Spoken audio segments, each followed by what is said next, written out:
Then she did an editorial board meeting with the Daily Sun. That's a newspaper in rural New Hampshire. She said that the family's grief may have clouded their memories, saying she can't recall the details when people were sobbing in front of her at Andrews. She was pressed by a columnist for that newspaper who said, look, somebody is lying here. Who is it? Clinton replied, not me. That's all I can tell you. Megan? Ed, thank you. As Ed mentioned, Tyrone Woods' father isn't the only relative to claim Hillary Clinton blamed that video for their son's death.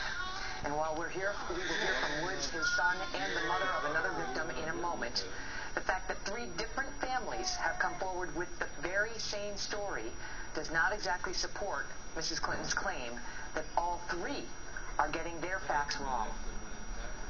You know, when I think back now to that day and what she knew, you know, it shows me a lot about her character that she would choose in that moment to basically perpetuate what she knew was untrue. That's the sister of Glenn Doherty, who was killed in that attack. Patricia Smith is the mother of Sean Smith, who was killed in that attack. And we are also joined by Charles Woods, the father of Tyrone Woods, who was killed in that attack, along with Tyrone's brother, Jeremiah. Thank you all so much for being here with me tonight. Pat, I'll get to you in one moment. I'll start with Charles and Jeremiah. First, I know you were all at the premiere last night. Your reaction to it, Charles?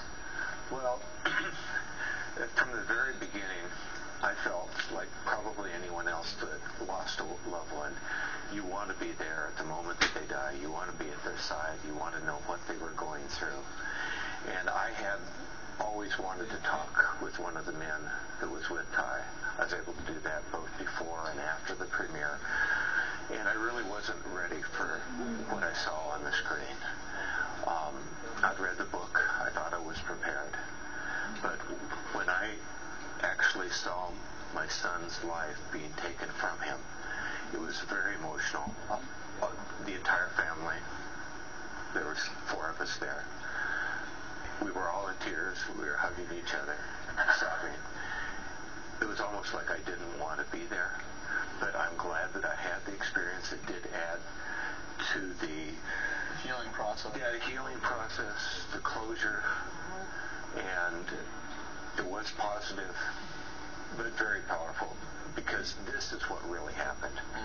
You know, there's a lot of smoke and mirrors that have gone out from both the left side and the right side, but these men that were with Ty, they were telling the truth. This is what actually happened. Make no mistake about it, when you see the movie 13 Hours, you will see that Tyrone Woods emerges as an incredible hero who rallied those men and did everything in his power to try to override the orders they were being given to stand down and not go help the ambassador at the consulate, but they went. They just went too late because they were told not to. And finally, you'll see in the movie what he did. When you saw that, Jeremiah, when you see your brother depicted in the heroism that he showed and the love that the other guys felt for him, what was it like for you? It was unbelievably touching.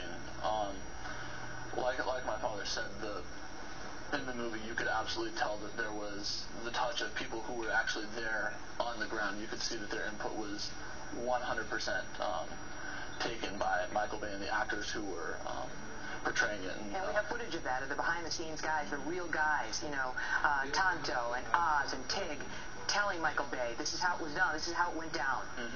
Actually, it was Oz, I believe, we were talking after the premiere, and he was saying, when Michael Bay was signed on for the movie, he essentially said, if you don't get this right, I'll be waterboarding you, essentially, you know, only Oz, who was very close with Ty, and we have a picture of him visiting Ty's grave. I mean, his death took its toll on you and on the men who served with him. This is that picture here. We interviewed Oz and the other 2 guys not long ago. I want to ask Pat, because I know you were there, and my heart goes out to you as a mother. I know how difficult it must have been for you, and you were not able to stay throughout the whole movie.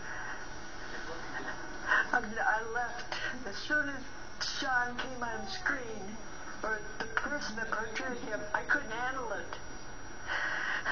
You know, Hillary's a liar. I know what she told me. Oh, Pat,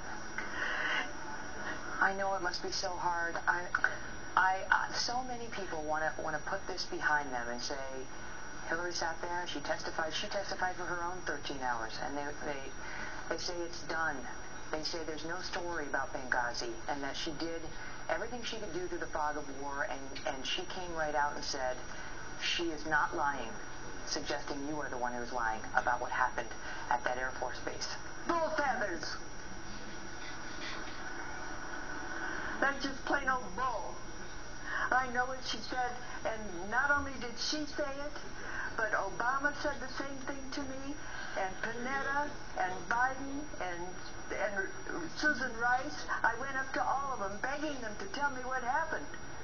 And they all said that it was the video, every one of them. What's incredible, Charles, is you have contemporaneous notes. I mean, in a court of law, this is admissible if you were at that point, where you wrote down what she said. We are going to have the filmmaker arrested who was responsible for the death of my son. That's what you said at the time. When I interviewed Oz and Tig and Tonto, their first response was, who has motive to lie? Is it Mr. Woods? Is it Pat Smith? Is it Kate Quigley?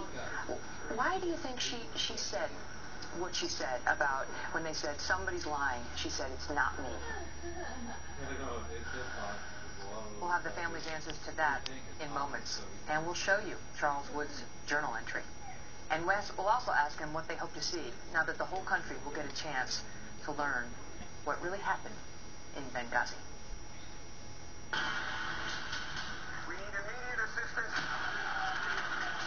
We are overrun.